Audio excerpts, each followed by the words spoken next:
Bien, señoras y señores, buenos días una vez más. Vamos a dar inicio a nuestras actividades programadas con la charla magistral, la que estará a cargo del prestigioso arquitecto y urbanista español, catedrático de urbanismo en la Universidad Politécnica de Cataluña y en la Escuela de Arquitectura de la Universidad de Harvard. Se trata nada menos que del arquitecto Joan Busquet Grau. Su obra abarca tanto la arquitectura como el urbanismo y la rehabilitación. Además de haber escrito varios libros y artículos, dirige el estudio BAO, en catalán, B, Arquitectura y Urbanismo, en Barcelona. Su práctica se ha desarrollado principalmente en Europa, como en España, Portugal, Italia, Países Bajos, Francia, Suiza. Él ha estado asesorando algunos de los proyectos internacionales en Buenos Aires, Sao Paulo, Beijing, Niue y Singapur. El tema de la charla magistral se ha denominado Arquitectura y Urbanismo en España. Recibamos con un fuerte y cariñoso aplauso al arquitecto Joan Busquet Grau.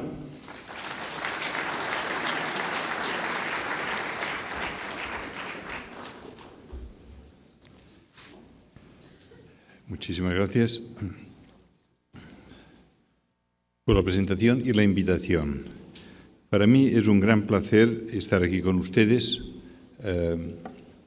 en una ciudad tan espectacular como Lima, digamos que no había visitado en 2 décadas, y les confieso que ayer en la visita encontré que es otra ciudad, digamos, tanto por su dimensión, tamaño, pero sobre todo por la escala de las transformaciones que la ciudad está abordando, ¿no?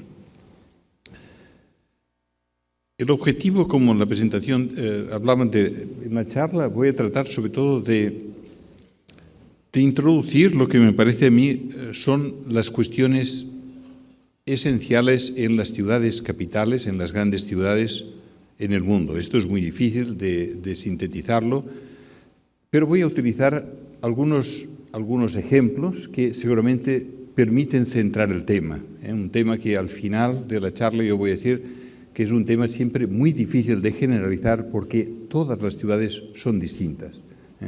Yo he tenido la fortuna de trabajar quizá en una treintena de ciudades en mi vida como investigador, como académico, como profesional, y les debo decir que aunque a veces he tratado de ver ciudades iguales, no hay 2 de iguales. Y esta me parece que es una conclusión fundamental que avanzo. Pero no porque no sean iguales, no quiere decir que estén afrontando cuestiones parecidas y que la única forma de mejorar nuestras ciudades es saber aprender de otras ciudades. Y esto me parece, cuando yo tuve la oportunidad de trabajar para la ciudad de Barcelona en los años 80, preparando para la Gran Olimpiada de 1992, que transformó Barcelona, como algunos de ustedes habrán visto y habrán vivido, algunos de ustedes, no era posible hacer un proyecto de esta envergadura si no era a través de entender qué estaba pasando en otras ciudades. Y les confieso que alguna vez yo he dicho, mire, esto lo aprendimos de esta ciudad, y no lo creen. Me acuerdo que les decía a mis amigos de Boston, de ustedes nosotros aprendimos la manera, los linkages, cómo vivienda de tipo diferente podía vincularse a otras maneras de hacer vivienda. Digo, pues no se parece nada a lo que hicimos en Boston. Es verdad. Cuando uno aprende, no repite lo mismo, simplemente sabe aplicarlo. Quisiera, en primer lugar, señalar estas imágenes. Antes, en la presentación de la conferencia, ya se ha mencionado, nuestras ciudades hoy en día siguen creciendo. Los fenómenos urbanos cogen unas dimensiones del siglo XXI que nunca no han tenido precedente antes. Esta es la imagen de la gran explosión en la zona de Shenzhen-Guangzhou debido al efecto de Hong Kong. Estamos viendo en este mapa una población, digamos, casi, en la dimensión de Perú, en una región urbana. Por tanto, es un sistema de una explosión. Por tanto, ¿qué formas urbanas toma esta ciudad? Es algo importante. ¿Es esto una ciudad? ¿Es un territorio? ¿Es un país? ¿Qué es esto? Por tanto, hay problemas de definición que a mí me gustaría plantear. Esta es una imagen más conocida, la zona inferior de esta imagen es Milano. en la parte norte de la Lombardía. Durante 10 años, Milán se debatía qué tipo de plan metropolitano hay que hacer. Y siempre se estaban mirando, como es muy natural, esta zona baja de la imagen, que es el Milán. El Milán bonito, este Milán fashion, donde todo pasa en Milán, pero no se dieron cuenta hasta el final de 10 años que la verdadera economía de Milán estaba ahí. Esto de aquí pesa más en la economía, más del 60% de la economía de la ciudad. Entonces descubrieron algo, que esto es un fenómeno muy reciente en nuestras ciudades, que la verdadera economía muchas veces no está en lo que llamamos nosotros los centros tradicionales, sino está en el territorio, tiene formas distintas y que muchas veces los urbanistas, los arquitectos, no le prestamos mucha atención, porque decimos esto no es muy importante, lo importante es lo que yo veo, lo que controlo, lo que sé reconocer. Por tanto, a veces tenemos estas ideas. Y en realidad todavía hoy en día el debate está entre la capacidad de planear algo, digamos, este es un emplazamiento de una industria colocada en un territorio, donde la industria tiene ciertas naves, tiene unos espacios para los obreros, los directores, los ingenieros, los visitantes, pero nadie pensaba que toda esta máquina, esta es como una máquina, necesita unos servicios de muy bajo coste que se producen de una manera natural fuera. Entonces, quiere decir que probablemente cuando pensamos la ciudad no la hemos de pensar solo como un objeto, como una máquina. A veces se ha dicho, las ciudades son como máquinas, deben funcionar. Es verdad, deben funcionar, pero las ciudades engendran procesos que si no somos muy avispados, son procesos que a veces pierden control. Y esto es lo que me parece que estamos todavía observando. Pero aunque estemos en el siglo XXI, el siglo XX ha sido el gran siglo del coche. Y nuestras ciudades todavía están padeciendo este fenómeno. Esto es París.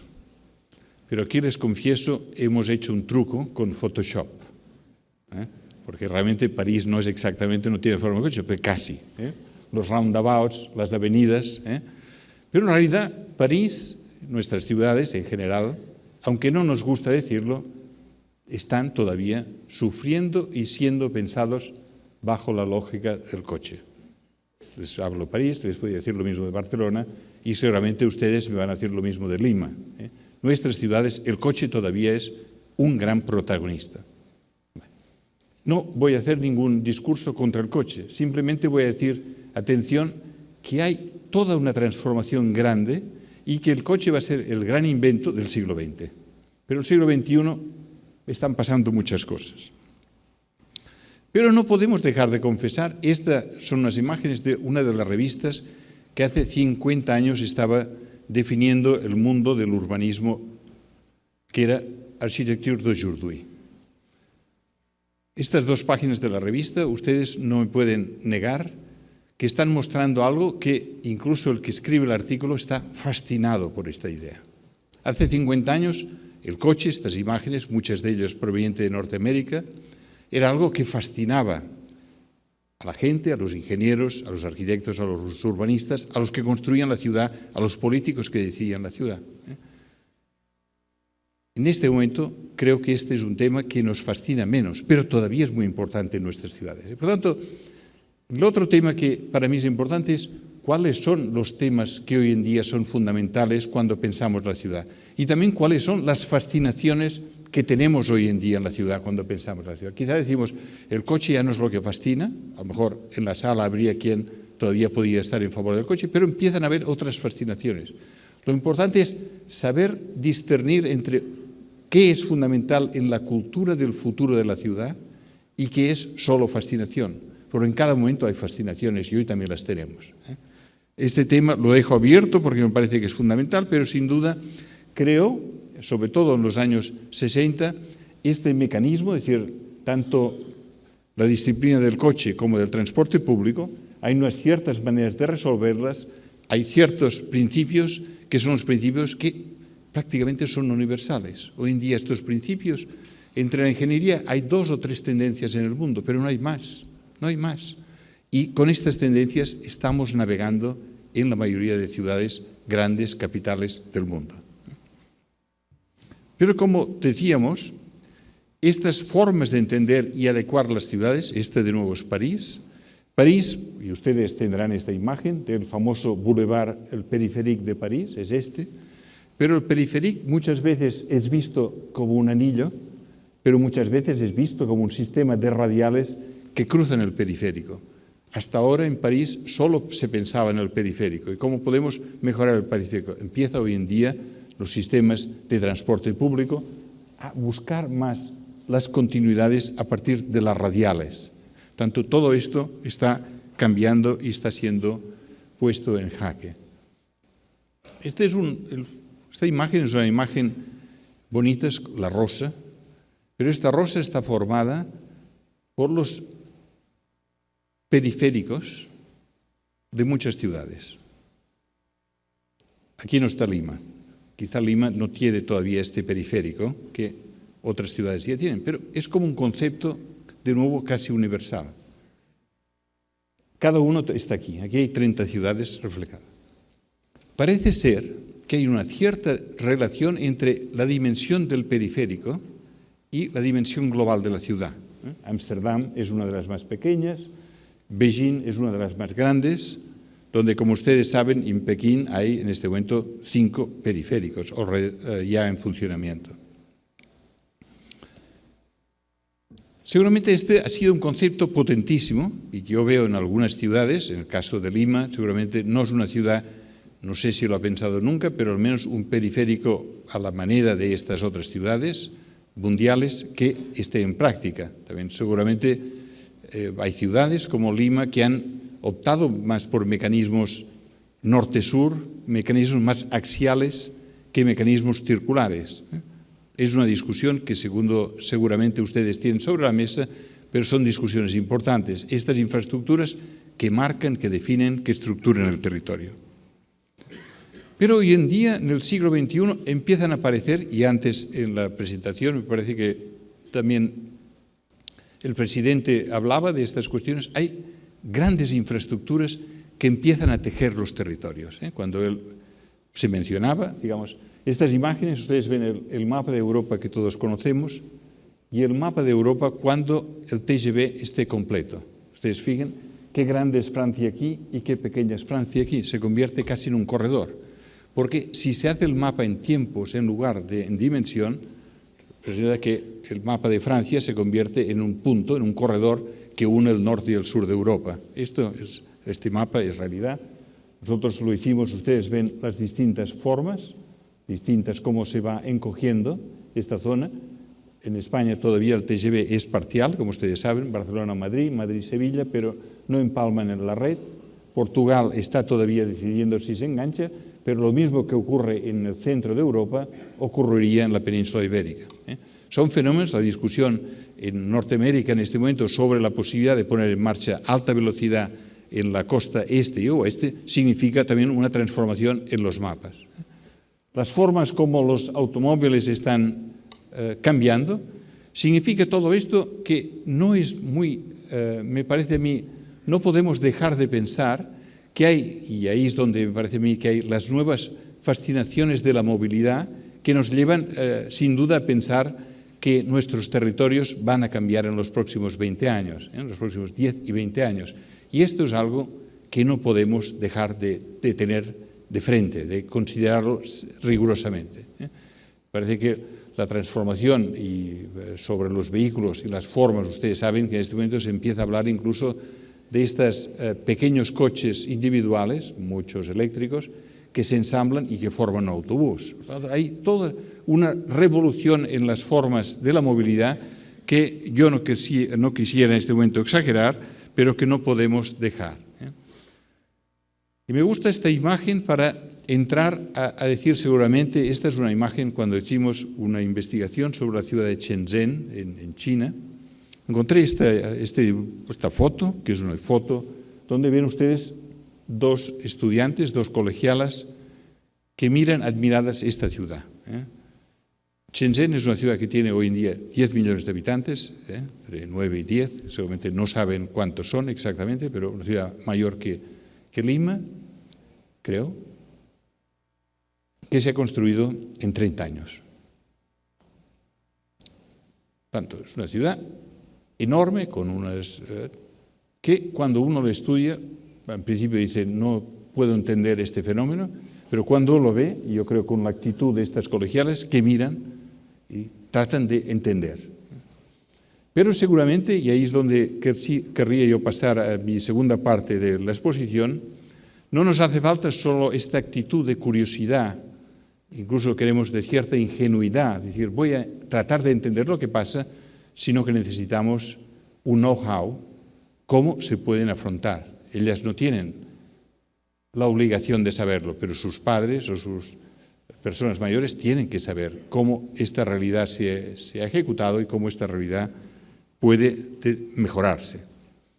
Para ello voy a tratar de hablar de las acciones, que yo llamo normalmente de proyectos, pero no se asusten, no son proyectos cerrados, sino son proyectos que incluyen procesos y las estrategias más generales. Me parece que no hay otra manera de administrar nuestro know-how, y para hacerlo utilizo experiencias diversas, muchas de ellas, algunas de ellas que vienen de este trabajo que hice yo con mis estudiantes en la Escuela de Arquitectura de Harvard, que dio lugar a este libro, a este volumen que se llama 10 Lines, 10 maneras de ver la ciudad. Yo creo que hoy en día puede haber más, no les voy a hablar ni de las 10 completas, pero que hay formas de actuar en las ciudades, desde proyectos, pero también desde estrategias más generales.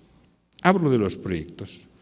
Una de las formas más exitosas hoy en día, después del éxito del Guggenheim en Bilbao, ustedes lo ven aquí, el Guggenheim, es un proyecto de Frank Gehry, como ustedes saben, que llevó un poco al equívoco de pensar, y este fue un tema que ha sido muy importante en la discusión urbanística en general en el mundo, decir, bueno, Frank Gehry es el que hace un edificio y cambia la ciudad. Bueno, nos tomamos en serio el tema de Bilbao y lo miramos con detalle y nos dimos cuenta que no es exactamente así. Frank Gehry es un muy buen arquitecto, que hace muy buena arquitectura, un buen amigo. El edificio que hizo Frank Gehry antes de hacer el de Bilbao era la Embajada Americana en París, que antes de ser abierto tuvo el permiso de demolición. Por tanto, no es que un arquitecto salve una ciudad, sino depende del proyecto, depende de la situación del proyecto. Pero el proyecto de Bilbao fue un proyecto que cambió la ciudad. Yo como español me permito decir, Bilbao, y ustedes quizá algunos de ustedes lo saben, hace 30 años era la ciudad más fea de España. Lo puedo decir yo. Hoy en día no es así. Es una de las ciudades más exquisitas de España. Y ha hecho una transformación. Entonces, lo que te das cuenta es que no ha sido solo el Guggenheim. Cuando nosotros analizamos el caso, descubrimos que el Guggenheim ha sido el 8% de la inversión que han hecho en Bilbao. Han limpiado la ría, han puesto el metro, etcétera, etcétera, etcétera. Han hecho programas de vivienda realmente muy acertados. Tanto ha habido toda una serie de actuaciones que nos permiten hacer ver que evidentemente no es ponga un Guggenheim en su ciudad y todo está resuelto, sino haga otras muchas cosas más. En cualquier caso, esta es una manera que se actúa en ciudades. Vean otra actuación similar. Esto es un centro cultural en Graz, una ciudad en Viena, que a través de un artefacto de esta naturaleza, en medio de la ciudad, han conseguido una atracción turística y cultural muy importante. Funciona bien.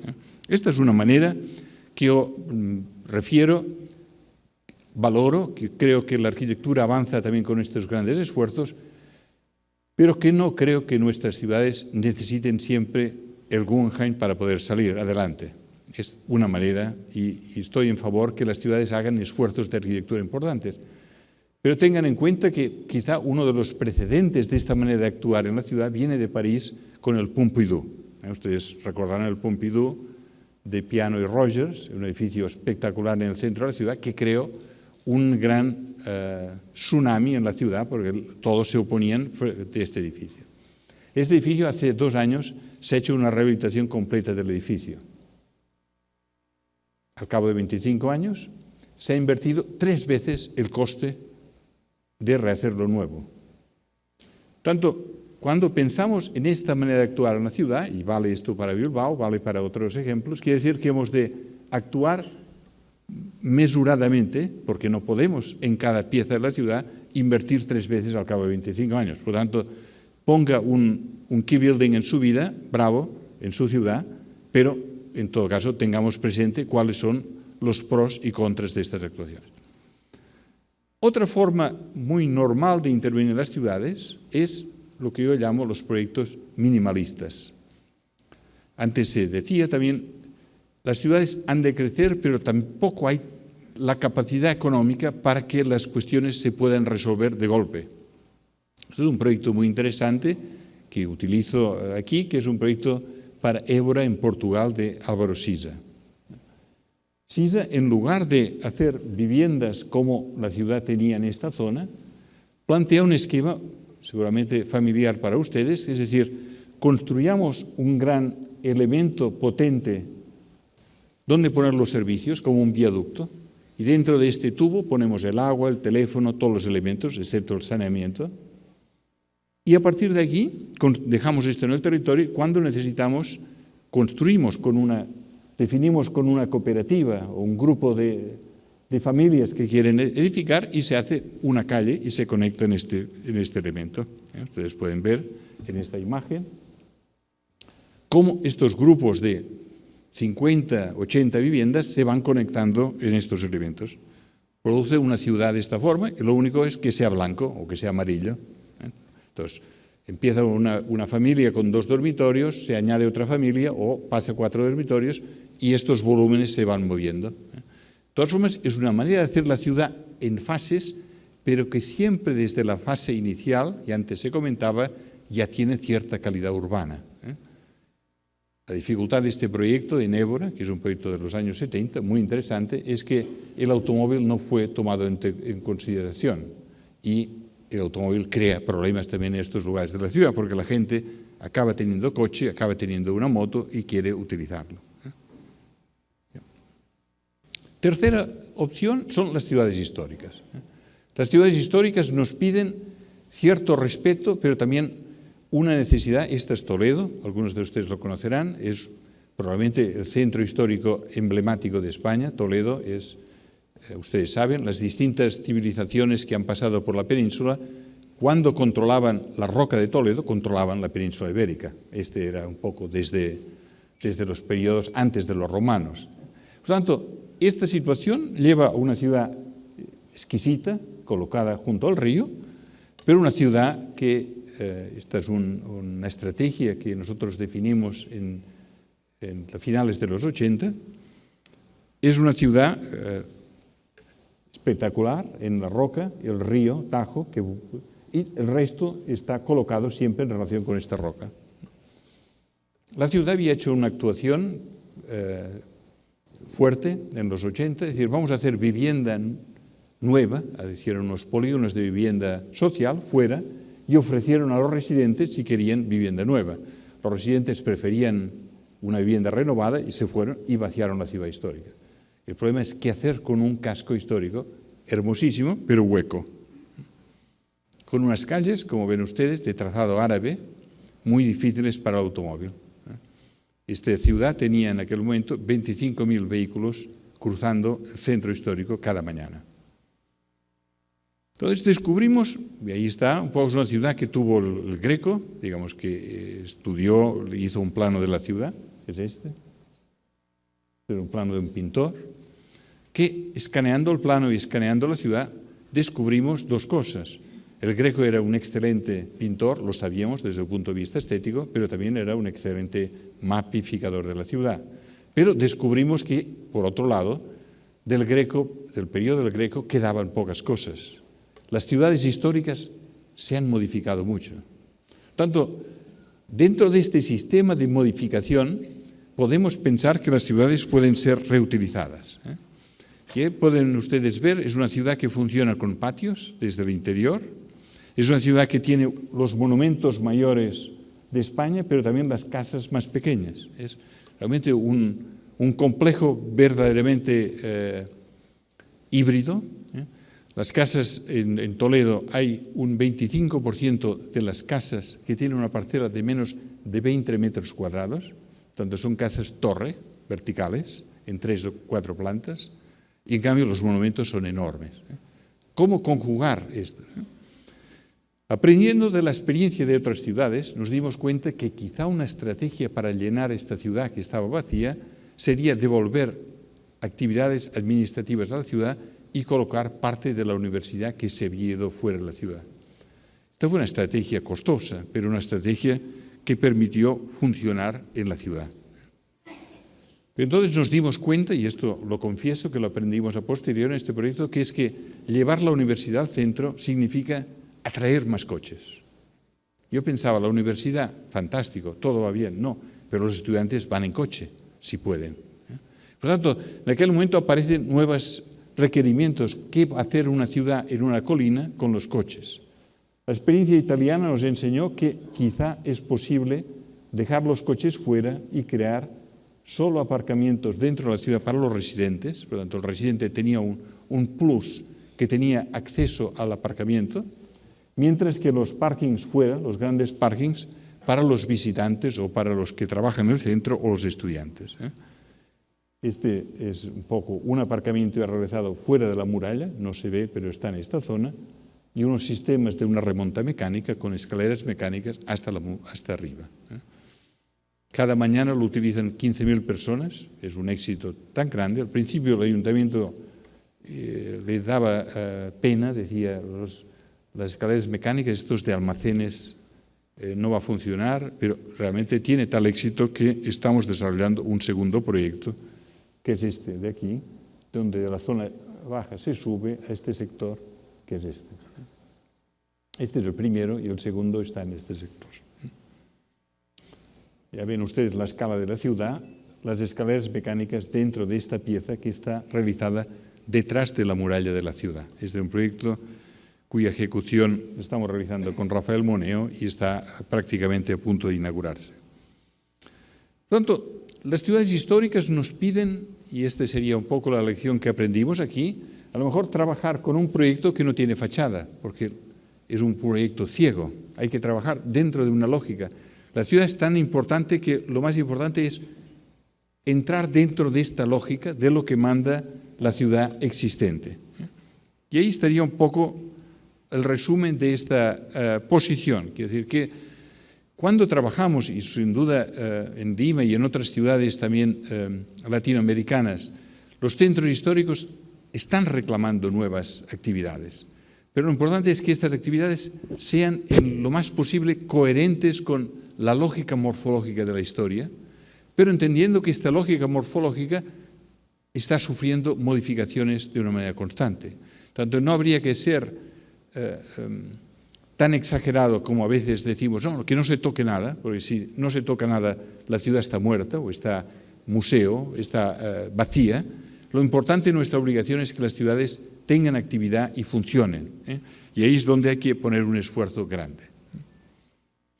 Otro tipo de proyectos que hoy en día son muy importantes son los proyectos que juegan con el gran paisaje, como esta imagen. En el sentido, me parece que la recuperación de la geografía de la ciudad es un elemento fundamental. Nosotros tuvimos una experiencia, hará unos 12 años, en la ciudad de Sao Paulo, donde el sector de Santo André es un sector donde había la mayoría de la actividad automovilística, quedó prácticamente vacía.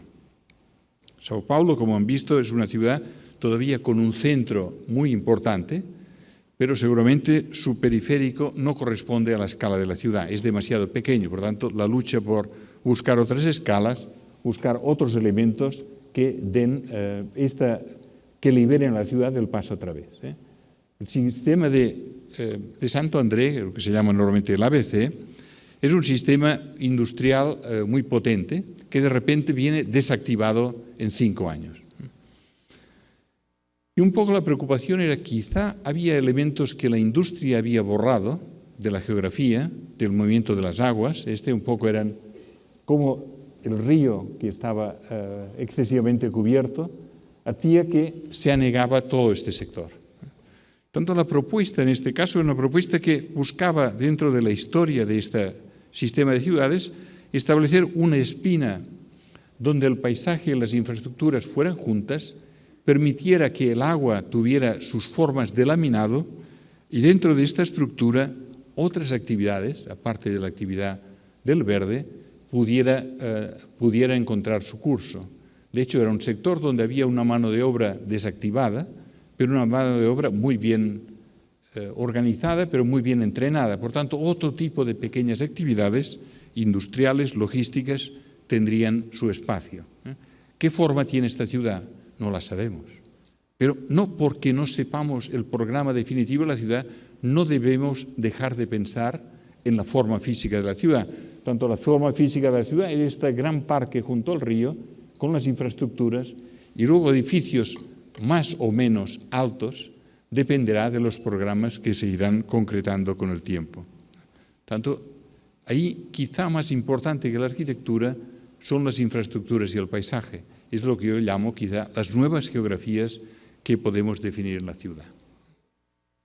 Pero las ciudades, sobre todo grandes, tienen la gran dificultad también de definir cuál es el modelo territorial. Yo ayer preguntaba con Sharif, veíamos Lima, decía, ¿cuál es el modelo de Lima? Las ciudades necesitan un modelo, pero este modelo quizá no es para ser cumplido al 100%, es un modelo que es una tendencia, es una forma de articular una estrategia incluso social.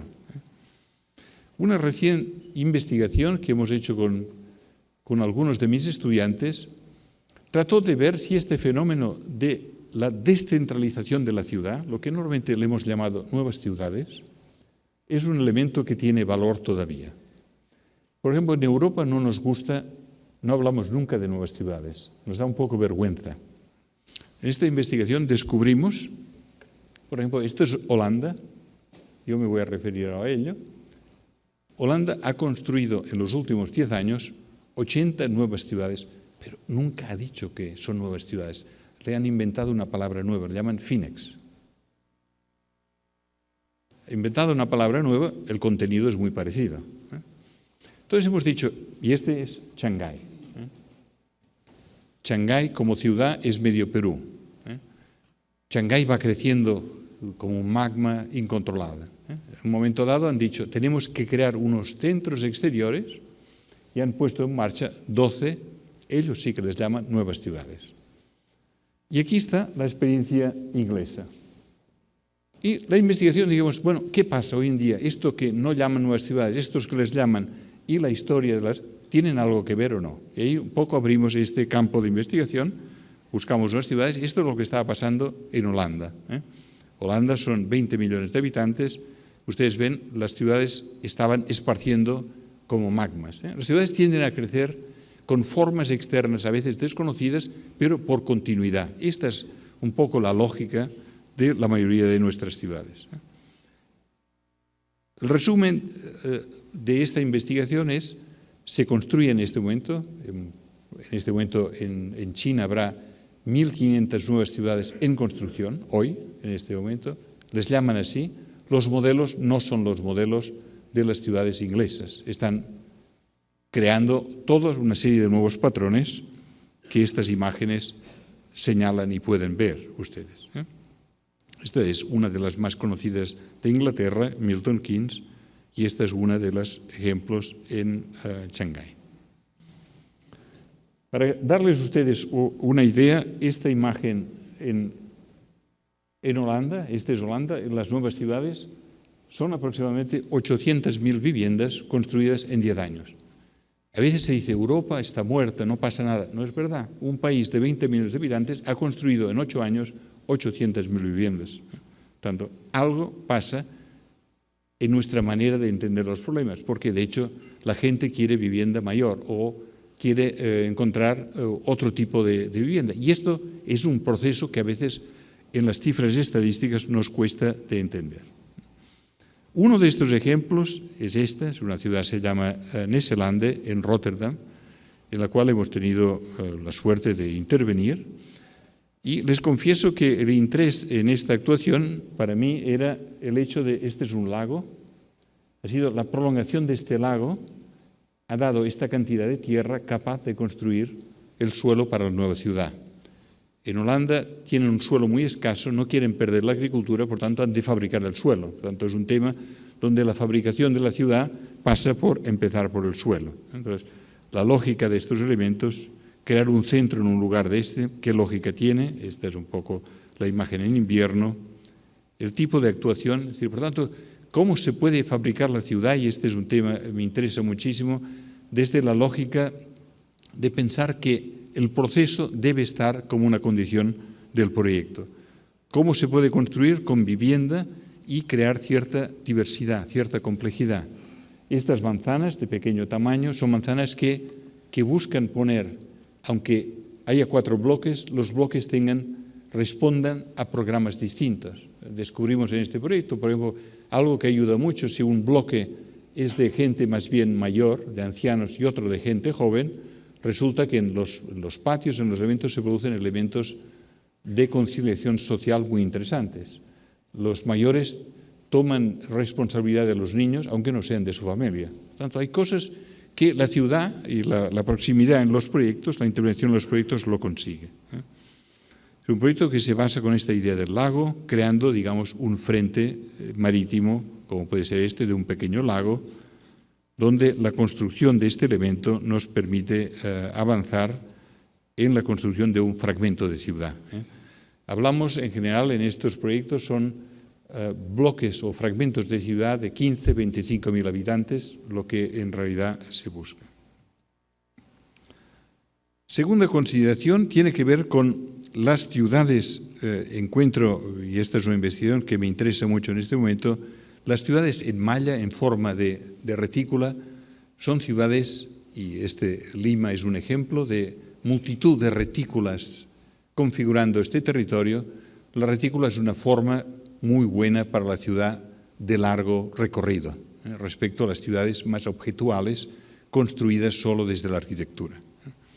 Este es algo que nos ha influido mucho en un proyecto que hemos hecho. Esto es un proyecto en Shanghái, digamos un proyecto grande, en el cual trabajamos las cuadrículas a partir de varios niveles, considerando que probablemente el efecto de la cuadrícula, digamos, en los últimos 100 años, nos ha hecho entender que las infraestructuras deben ser parte de la cuadrícula. Este es un poco el tipo de formas que hoy en día tenemos una capacidad en el diseño de la ciudad donde podemos mezclar infraestructuras, espacio público, podemos a su vez manejar edificios con usos distintos directamente mezclados. Por lo tanto, me parece que estos instrumentos hacen que el urbanismo deje de ser esta cosa, yo a veces llamo bidimensional, que solo tiene en el plano, sino que se convierte en un elemento que es capaz de fijar a través de ciertas densidades. En este proyecto trabajamos con densidades de 5, 3 y 2 metros cuadrados por metro cuadrado. Con lo cual ustedes pueden ver el repertorio de soluciones que permite un elemento, ciertas decisiones sobre las infraestructuras, sobre los espacios verdes, los espacios públicos y la manera como la arquitectura se puede componer. Me parece que estas son las cuestiones que a mí me gustaría, sobre todo, insistir en este momento. Otra cuestión esencial en nuestras ciudades es cómo las infraestructuras pueden hacer ciudad. Este es un ejemplo donde en esta ciudad histórica de Delft ustedes tienen el tren en el medio de la ciudad.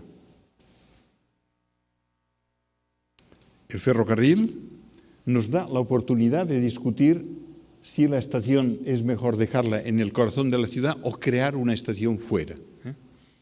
La opción, después de estudiar en este proyecto, fue de mantener la estación en el centro, una ciudad hermosísima, todavía con este tipo de imagen. Probablemente era posible poner el ferrocarril bajo el suelo, como esta imagen indica, mantener la estación en este lugar y construir una ciudad con el grano de la propia ciudad. Esta es una ciudad histórica, hermosísima, Delft. Tanto hacer un proyecto con las infraestructuras significa quizá trabajar un proyecto con 10 capas. Tanto es un esfuerzo, pero este esfuerzo es el único que garantiza que el ferrocarril al final pase con la ciudad y tenga una condición urbana fundamental, ¿no? En este caso, el río que el ferrocarril había borrado, porque había hecho un infill, un relleno para colocar el ferrocarril, el río puede volver a estar en lugar. Delft es una ciudad polder situada a 3 metros bajo del nivel del mar, tanto tener el agua en su lugar asegura la estabilidad del suelo y de las casas. Por tanto, son cuestiones que, sin duda, a mi forma de ver, nos permiten asegurar que la forma de la ciudad, ahí ven ustedes el tipo de ciudad, este proyecto involucra una reconstrucción de 300.000 metros cuadrados en el corazón de la ciudad. Por tanto, el real estate que hay detrás de este proyecto permite pagar una gran cantidad de la necesidad. Este es el estado de las obras. Es un proyecto que empeña 7 años de construcción. En 7 años no podemos parar el ferrocarril más de 2 horas, que son los momentos de las conexiones del nuevo trazado con el viejo trazado. Tanto ahí es un componente constructivo y de ingeniería fundamental. Digamos, en un país como Holanda, digamos, esto es posible. En España seguramente no sería capaz de hacer este proyecto. Seguramente es algo que la exigencia entre el sistema constructivo y la disciplina del desarrollo de un proyecto de esta escala. Unos comentarios finales sobre Barcelona. Los proyectos que les contaba son proyectos que hablan de lo que me parece a mí son las cuestiones esenciales en nuestras ciudades, pero a veces es posible trabajar con la escala general, la estrategia de toda la ciudad. Yo tuve la fortuna, con otras personas, de poder trabajar en estos años para preparar las Olimpiadas del 92, pero hacer otras muchas cosas en Barcelona. Barcelona, algunos de ustedes la conocen, pero como todas las ciudades, se ha de poder entender fácil. Es una ciudad de 4 millones de habitantes, con unas formas muy especiales, con este gran proyecto en el centro, pero finalmente Barcelona se puede explicar así. Hay un centro histórico, hay un gran proyecto que es el Ensanche Cerdá, y hay muchas cosas en la periferia, muchas cosas. El centro es así, es un centro muy rico, es un centro hecho de muchos proyectos, pero el centro de Barcelona no es nada especial. Algunos de ustedes me dirán, sí, las Ramblas, la Plaza Real son bonitos, sí, pero el centro no es Turín, no es nada del otro mundo, pero es el que tenemos, por tanto hemos de jugar con el que tenemos. Hay que jugar siempre con los jugadores que uno tiene a mano, y este me parece que es un elemento. Segundo, Barcelona tuvo una extensión fabulosa que fue este proyecto Cerdá. Es un proyecto fantástico de un ingeniero que fue capaz de pensar la ciudad con 150 años adelante. Hay pocas ciudades que hayan tenido esta fortuna, pero cuando uno tiene la fortuna ha de jugarla. Pero luego tiene una infinidad de cosas en el exterior. Centenares de proyectos en el exterior. Es una ciudad hecha por pequeños fragmentos. Cuando ustedes visitan Barcelona, nunca les enseñarán esto que les enseño. Por tanto, discúlpenme que sea políticamente incorrecto. Pero Barcelona tiene esto. Unas periferias enormes, tiene barracas enormes junto al mar. Este es el lugar donde las playas de Barcelona están hoy. Estas son lo que llamamos nosotros los marginales, que son las autoconstrucciones. Esto no se lo explican nunca de Barcelona, pero estos son estos lugares fabulosos desde el punto de vista de la dinámica social y que en una estrategia general de la ciudad no pueden dejarse de banda. Cuando en Barcelona se planteó este gran proyecto de la ciudad que transforma la ciudad, estos barrios tenían su pequeña contribución, pero eran contribuciones donde podían llegar en procesos que tardarán 15, 20 años, pero donde hay un proceso de mejora. Yo creo que lo importante es que la ciudad se reconozca en su mejora. Este es el célebre programa de plazas y jardines. Desde mitad de los años 80, Barcelona ha construido 250 plazas y jardines. Espectacular, es un programa brutal, que están reseñados. Cuando se empezó este programa, las intervenciones eran públicas, pero al cabo de muy poco tiempo, los promotores estaban tan interesados porque el programa era un éxito, la gente le gustaba tener un jardín bonito cerca de su casa, que decía, oiga, yo voy a hacer unos bloques de vivienda, ¿por qué no hacemos una placita de estas que gusta? Por lo tanto, a partir de aquí, es un sistema donde la cooperación pública y privada emerge como un elemento natural en el proceso. Y ahí son estas operaciones que ustedes habrán visto, pero ustedes las habrán visto y algunos las visitarán. Este es el proyecto. Pero cuando lo miren o visiten, por favor, o lo estudien, miren los edificios de alrededor. Porque a veces uno dice, no, Barcelona, alguna persona comenta, Barcelona siempre ha sido una ciudad exquisita de arquitectura, porque hacéis estas cosas y porque ha tenido Gaudí y Cerdá. No es verdad. Antes de estas actuaciones, Barcelona era la ciudad más banal y miserable de Europa. Fíjense ustedes qué tipo de viviendas. Dobles con patios de ventilación que no los tienen ni en sus polígonos de vivienda en Lima. Por tanto, atención que la recualificación de la ciudad es algo que se ha de producir con la ciudad que tenemos. Otro proyecto muy interesante, estas actuaciones en la ciudad histórica, incluso en la ciudad histórica aceptando algunas cosas, a veces criticadas, digamos, esta es la ciudad histórica, y a veces yo digo, ¿qué hace esta nevera, este frigorífico en el centro de la ciudad de Barcelona? Pero es la nevera, es Richard Meier que solo sabe producir neveras. Tanto, a veces producir algo así en la ciudad hace que el centro se reanime. Por lo tanto, cierta transformación en los centros permite esto. Pero claro, esta es la ciudad que Cerdá puso y que los arquitectos modernistas crearon esta ciudad tan emblemática, que a veces digamos, el Parque Güell, estas cuestiones. Pero en esta estrategia, digamos, de recualificar la ciudad, hace falta ciertas actuaciones importantes. La ciudad no cambia su destino solo con pequeñas mejoras, no es un tema de make-up. No, con esto no llegamos. Tanto la ciudad buscó, con este programa que se llama Nuevas Centralidades, buscar espacios vacíos. Lima todavía es más evidente, quiero decir, Lima está llena de espacios huecos. Huecos es, uno va buscando y encuentra huecos. En principio las ciudades, cuando uno las mira desde el Google, están acabadas, parecen completas, pero si uno busca, hay estos espacios. Y esta era un poco la estrategia que Barcelona definió con aquella idea de decir, si cogemos los vacíos y los colocamos con equipamientos verdes, viviendas, los elementos necesarios, podemos seguramente conseguir que que la ciudad existente se reactive económicamente. De hecho, Barcelona, lo que es potencialmente siempre bueno es la diagonal Paseo de Gracia. Este es excelente, pero no hay otros espacios centrales. Tanto, si queremos, hay que abrir otras centralidades fuera. Y esto es un poco lo que este programa buscó y utilizó la lógica del proyecto olímpico para 1992, desarrollando estos 4 sectores. Por tanto, estos sectores en rosa o en rojo, en esta imagen, son sectores que el sector público se compromete a desarrollar.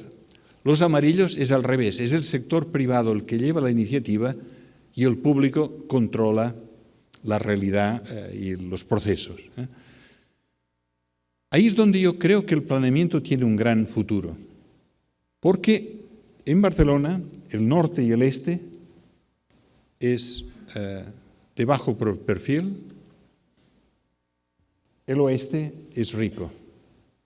Todas las ciudades tienen caras buenas y caras menos buenas. Esto es normal y siempre va a ser así. Pero un programa de este tipo permite que cierto plusvalor del oeste pase al este, si se hace en un programa de planeamiento global. Y si se hace que todos los promotores van a seguir la misma lógica. Y este yo creo que fue uno de los pequeños éxitos de la ciudad, que fue capaz de trasvasar y de hacer en el fondo una ciudad algo más equilibrada. Las ciudades nunca van a ser iguales entre sectores, porque tienen en su gen, en su ADN, diferenciaciones. Por tanto, ahí ven ustedes, este era el frente de mar de Barcelona, y este es el frente de mar en 6 años. Aquí sí que no es una actuación de Photoshop, esto es verdad. Esta es la ciudad, tanto para hacer esto ha de afrontarse operaciones de infraestructura. Vean ustedes cómo era el frente de mar antes les enseñaba yo con las barracas. Este es un espacio litoral hoy en día absolutamente querido y apreciado. Esta es la imagen. Entonces, en estas actuaciones, Barcelona tiene 5 kilómetros ahora de nuevas playas. La actuación de infraestructura, por tanto, de cambiar los saneamientos, el transporte público, la movilidad privada, debe resolverse en los 5 kilómetros. Pero los proyectos de actuación se van haciendo o se han hecho por fragmentos en el tiempo. Y este me parece es la cuestión donde nuevas formas de uso de este espacio, ustedes pueden ver primera actuación, segunda, tercera, cuarta, de esta manera. Fíjense ustedes que estamos hablando de un elemento que sin duda tiene una importancia fundamental. Cuando al ciudadano de Barcelona, uno le pregunta hoy en día, ¿qué ha pasado en los últimos 20 años, la ciudad tal? En general, el ciudadano dice, la ciudad va bien. ¿Por qué? Porque el tráfico y el transporte público son mejores y porque la ciudad ha hecho su gran esfuerzo de abrirse al mar, que era una ciudad cerrada por el ferrocarril y las viejas industrias. Con esto se han conseguido 5 kilómetros de fantásticas playas. Pero claro, ayer yo cuando volví a ver la Costa Verde me di cuenta que ustedes tienen 20 kilómetros de playa. Por lo tanto, les confieso que me quedé realmente envidioso de la potencialidad que ustedes tienen en la ciudad y que la tienen ya allá abierta. Tanto en este sentido, y para cerrar, yo diría que, como ustedes ven, quizá yo lo que pretendía en mi intervención era decirles, en el siglo XXI las ciudades cambian de ciclo. Las ciudades dejan de ser solo de crecimiento cuantitativo y el tema cualitativo es fundamental, por la calidad de vida que nos piden los ciudadanos, pero también porque en la competencia económica global la calidad de la ciudad es fundamental para la decisión de ciertas actividades económicas que compiten a nivel global. Y por lo tanto, ahí no es una cuestión solo de la calidad por la calidad, es una cuestión que empieza a ser esencial. Por lo tanto, nuestras ciudades han de plantearse con claridad esta idea de la eficiencia, tanto la idea de que las ciudades han de funcionar mejor, tanto el automóvil encuentra sus espacios, pero hay otras formas de movilidad que se van propiciando. Algunos de ustedes habrán visitado recientemente París. En París la bicicleta está tomando peso.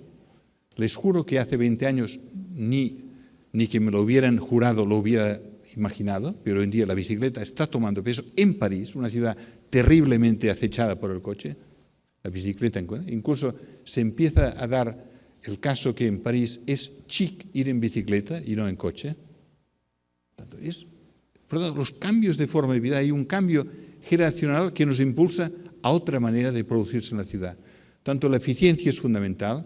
Segundo, las ciudades nos piden y han de ser más justas. Por lo tanto, el planeamiento nos ayuda y permite ese tipo de actuaciones, de que las ciudades pueden reequilibrarse, insisto, no para ser iguales, pero sí para ser mejores, más compactas. Las ciudades han de buscar también su modelo territorial. Las ciudades no pueden seguir creciendo como magmas indefinidos porque se llegan a ahogar, llegan a ser ineficaces. Por tanto, esto nos exige decisiones. Pero finalmente también las ciudades y los ciudadanos tienen derecho a que nuestras ciudades sean también estéticamente bellas. Yo creo que los ciudadanos no hay nadie que sea... La gente puede opinar sobre la arquitectura, puede decir me gusta o no me gusta, pero cuando se fabrican espacios donde el medio natural y el medio artificial, donde la ciudad y la geografía natural empiezan a imbricarse, la gente le gusta. Y yo creo que en este lugar la idea de pensar que nuestras ciudades son más justas, mucho más eficientes, pero también bellas, me parece que es un reto que en el siglo XXI se nos plantea cada día. Gracias.